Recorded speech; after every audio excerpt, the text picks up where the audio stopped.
Bapak, Ibu, saudara-saudari yang terkasih, dan anak-anakku sekalian,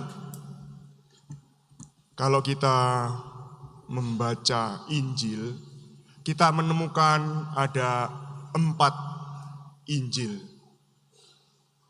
4 Injil yang ditulis oleh masing-masing Matius, Markus, Lukas, dan Yohanes. Meskipun masing-masing mempunyai ciri khas yang berbeda dan punya ciri khas tersendiri, tapi ada satu kesamaan, yaitu bahwa keempat-empatnya menceritakan tentang kisah sengsara. Dan kalau kita perhatikan, keempat-empatnya memberi tekanan yang sangat-sangat besar pada kisah sengsara ini. Bahkan ada yang kisah sengsara ini adalah 1/3 bagian dari Injilnya. Dari sini kita bisa melihat saudara-saudara bahwa kisah sengsara beberapa hari sebelum Yesus wafat itu adalah bagian penting dari pewartaan para rasul. Beberapa hari sebelum Yesus wafat, ini adalah bagian inti dari kesaksian para rasul yang direkam dan ditulis dalam kitab suci. Sengsara, wafat, dan kebangkitan Yesus. Apakah ini tidak bisa diperbaiki?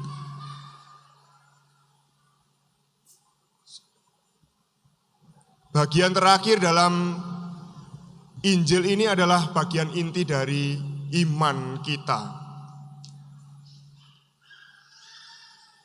Tolong diberitahu supaya disetel ini mic-nya. Saudara-saudari yang terkasih, hari ini kita mengenangkan 2 peristiwa. Yang pertama, Yesus memasuki Yerusalem.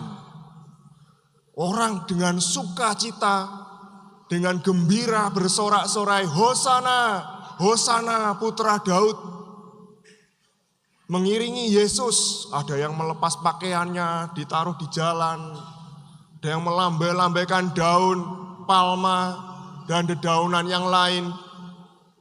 Mereka bersukacita mengiringi Yesus sebagai raja. Dan kita pun juga mengikuti, kita meneladan apa yang dilakukan bangsa Israel. Tetapi bagian yang kedua, ketika kita sudah memasuki gereja, langsung ada suasana yang berubah. Dari sorak-sorai sukacita gembira, kita mendengarkan bacaan-bacaan yang dipenuhi dengan penderitaan. Mulai dari nubuat Yesaya, dari tulisan-tulisan Paulus, dan akhirnya puncaknya pada Injil, kita mendengarkan kisah sengsara bagaimana Yesus pada akhir hidupnya mengalami penderitaan. Memang penulis Injil tidak menceritakan detail bagaimana penderitaan Yesus itu.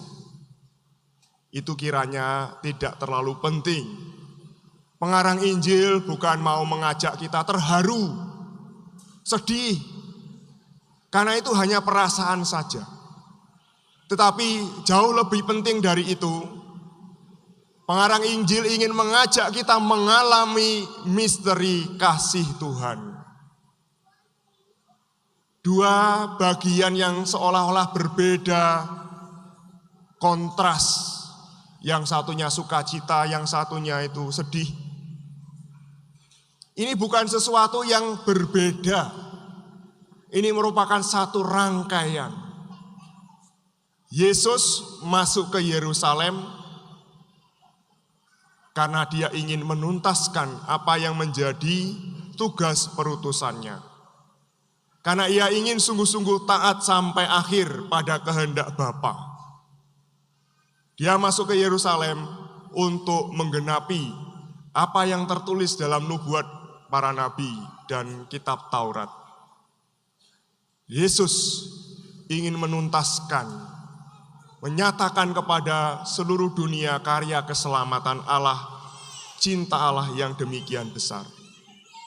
Dan kita sekalian saudara-saudara diundang untuk ambil bagian dalam misteri ini. Sebenarnya sejak Rabu Abu dan selama masa Prapaskah, kita mempersiapkan diri untuk misteri ini. Kita mempersiapkan hati dan budi kita dengan pantang dan puasa, dengan amal kasih, dengan doa-doa dan devosi kita, terutama setiap kali kita merenungkan sengsara Tuhan dalam jalan salib. Kita diajak untuk semakin lama semakin masuk dalam misteri kasih dan penyelamatan Tuhan. Kita bukan hanya diajak untuk mengerti dengan pikiran kita, terlibat dengan perasaan kita, tapi kita sungguh-sungguh masuk, ambil bagian dalam karya keselamatan Tuhan itu. Kita mengalami keselamatan Tuhan itu lewat apa yang kita rayakan. Saudara-saudara, Kristus taat kepada Bapa dengan menuntaskannya dalam menanggung, memikul salib, menanggung penderitaan sampai wafat di salib bagi kita sekalian. Maka marilah kita belajar sungguh-sungguh menjadi murid-murid Yesus yang setia. Sungguh-sungguh menjadi murid-murid Yesus yang konsekuen. Kalau kita menyatakan diri kita orang Katolik, berarti kita juga harus siap menjadi seperti Kristus.